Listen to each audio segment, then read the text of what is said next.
آپ کو کبھی ماضی کی کسی بات پر سخت پچھتاوا ہوا ہے؟ کاش میں نے میڈیسن کے بجائے انجینئرنگ لے لی ہوتی، کاش میں نے فلاں شخص سے شادی کی ہوتی، کاش میں نے اس سے یہ نہ کہا ہوتا۔ ماضی کی کیا حقیقت ہے؟ It's non existent. ہمارا اس پر غمگین ہونا اسے کبھی واپس نہیں لا سکتا۔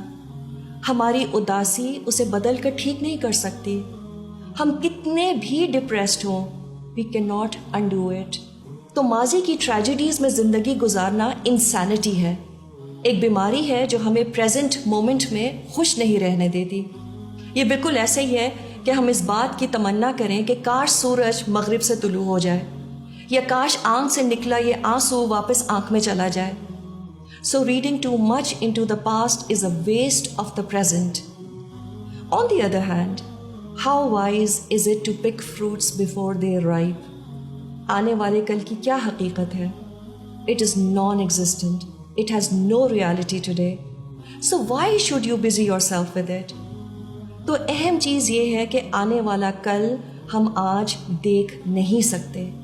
یہ وہ پل ہے جو ہم تبھی پار کریں گے جب اس کے پاس پہنچیں گے، اور کیا پتا ہم اس تک پہنچیں گے بھی کہ نہیں۔ یہ پل شاید ہمارے پہنچنے سے پہلے ہی ٹوٹ جائے، اور ہاں یہ بھی ممکن ہے کہ ہم اس کو عافیت سے کراس بھی کر لیں۔ اور پھر کل کی بہت زیادہ فکر کرنا ہمارے دین کے مزاج کے بھی مترادف ہے، کیونکہ اس سے انسان کا دل اس دنیا سے جڑا رہتا ہے۔ Our tragedy is that we are incapable of dealing with the present. Everything on earth marches forward. Everything on earth prepares for the new season. And so should we. جب ہم صبح اٹھیں تو بس دن ایسے گزاریں جیسے شاید مجھے شام دیکھنا نصیب نہیں ہوگی۔ Live as though today is all that you have. کل جو بھی اچھا برا ہوا گزر گیا، اور کل کیا ہوئے گا we don't know. So our lifespan is just a day. جیسے ہم آج ہی پیدا ہوئے ہیں اور دن کے اختتام پر ہم مر جائیں گے، تو اس سے نہ گزرے دن کی انگزائٹیز تنگ کریں گی اور نہ مستقبل کی uncertainties. And this is the cure for this problem, live for today. ہاں، ایک واحد چیز جس کی ہم نے فکر بھی کرنی ہے اور اس کی پلاننگ بھی کرنی ہے، وہ ہماری آخرت کی زندگی ہے۔ تو آج میری نماز ایسی ہو جیسے یہ آخری نماز ہے۔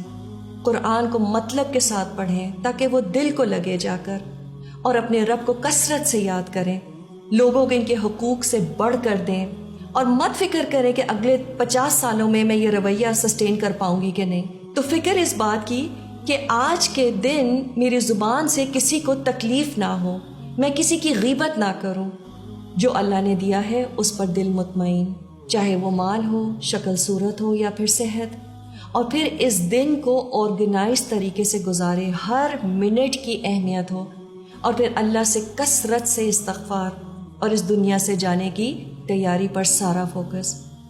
اس کے ساتھ ساتھ جو اللہ نے اس دنیا میں رزق دیا ہے، شوہر، بیوی، ماں باپ، دوست، گھر، یہ زندگی، اس پر خوش ہونا اور شکر ادا کرنا۔ فَخُذْ مَا آتَيْتُكَ وَكُن مِّنَ الشَّاكِرِينَ۔ تو جو میں نے تم کو عطا کیا ہے اسے پکڑے رکھو اور میرا شکر ادا کرو۔ So today is our most precious possession. In fact, it is the only sure possession. So whatever you want to do it now. Today is a gift for all of us. اور اسی لیے شاید اس کو present کہا جاتا ہے۔